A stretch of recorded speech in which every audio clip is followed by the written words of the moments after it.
Hello everyone, स्वागत है आप सभी का पसंद यूट्यूब चैनल रहा एजुकेशन में। शिक्षा विभाग अपडेट में आज के मॉर्निंग न्यूज़पेपर से कई महत्वपूर्ण अपडेट को क्लैरिफाई करेंगे, जिसमें सबसे इंपॉर्टेंटली बात करेंगे रिक्त पदों के आकलन में फंसी है प्राथमिक शिक्षकों की भर्ती। जी हाँ, सबसे इंपॉर्टेंट बात है कि जो एनालिसिस करने के लिए कमेटी गठित की गई थी, जिसमें रिक्त पदों का ब्यौरा निकाल कर देना था, उसी के आकलन में प्राथमिक शिक्षक भर्ती फंसी हुई है।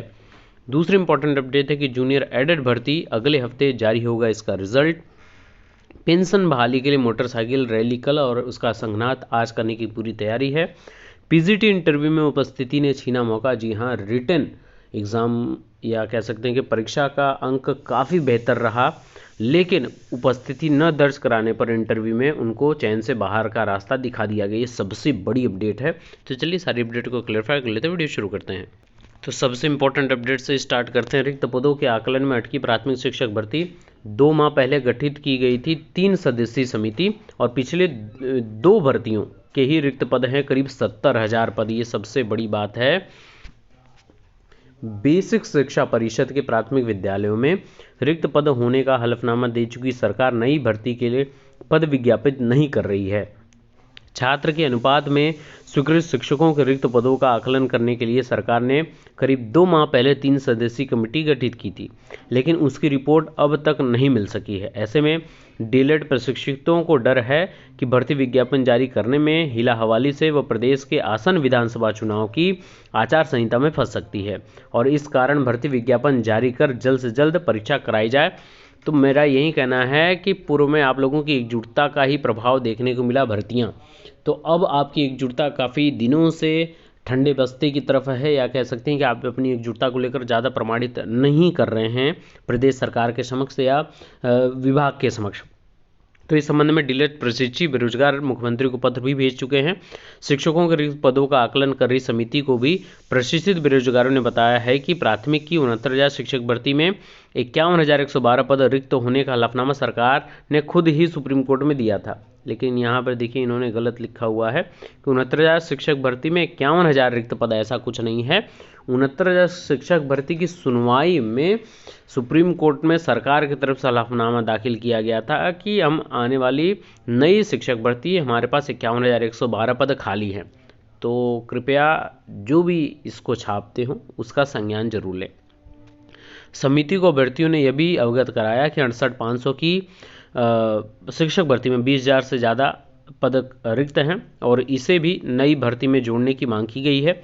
यह भी मांग रखी है कि कोरोना काल के बाद परिषदीय प्राथमिक विद्यालय में प्रवेश अधिक हुए हैं, इस कारण पद के आकलन में सितंबर मध्य तक हुए प्रवेश के आंकड़ों के अनुपात से शिक्षकों के रिक्त पदों की गणना की जाए। भर्ती विज्ञापन में देरी से भर्ती के लिए इंतजार कर रहे डीएलएड प्रशिक्षित बेरोजगार परेशान हैं। सबसे महत्वपूर्ण बात, मैं आज से नहीं, विगत पूर्व कई महीनों से बात बोल रहा हूं कि विधानसभा चुनाव की आचार संहिता में भर्ती फंस ना जाए, भर्ती का विज्ञापन न फंस जाए। ये सबसे इंपॉर्टेंट बात है। आकलन के लिए कमेटी गठित तो की गई है, लेकिन वो कब तक इसकी रिपोर्ट देगी ये आप लोगों को डिपेंड करता है, क्योंकि बिना प्रेशर क्रिएट किए कोई कार्य होना नहीं है। अगर आप सोच रहे होंगे कि अपने मन से अगर कोई भर्ती आ जाएगी, तो फिर आपको अगले जो विधानसभा चुनाव, यानी कि ये जो विधानसभा चुनाव हो जाएगा, उसके गठित होने के बाद, सरकार गठित होने के बाद, मंत्रिमंडल गठित होने के बाद, तब आपको फिर नई भर्ती के बारे में फिर सुनने और समझने का अवसर मिलेगा।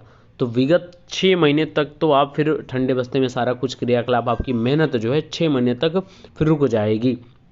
तो इसीलिए मैं बोल रहा हूँ कि आपकी एकजुटता सबसे इंपॉर्टेंट रोल प्ले करेगी यहाँ पे, और आप सभी मिलकर अपनी इस बात को रखें कि विगत 2 माह से लगभग 2 माह के लगभग समय होने वाला है। कमेटी गठित जो की गई थी, वो कब तक रिपोर्ट अपनी सौंपेगी, और रिपोर्ट जो सौंपेगी उसमें सितंबर मिड यानी सितंबर तक जो नया नामांकन हुआ है, तो नामांकन बढ़े हैं बच्चों के, उस अनुरूप अनुपात भी शिक्षकों के बढ़ने चाहिए।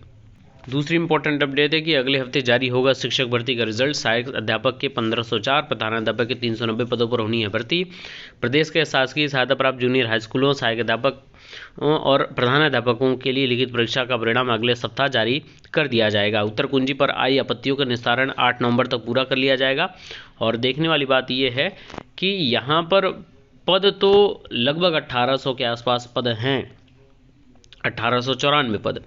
इन पदों के सापेक्ष जो ये भर्ती परीक्षा कराई गई, जिसमें आपत्तियां 100 के लगभग प्रश्नों पे गई हैं, उस पर कितनी आपत्तियों को सही माना जाता है और ये रिजल्ट अगले हफ्ता जितने जल्दी हो सकता है देखने को मिल जाए, तो कहीं ना कहीं नवनियुक्त अध्यापक गण भी यहाँ पर बेरोजगार की श्रेणी में जो अपने आप को समझ रहे हैं उनका चयन हो जाए।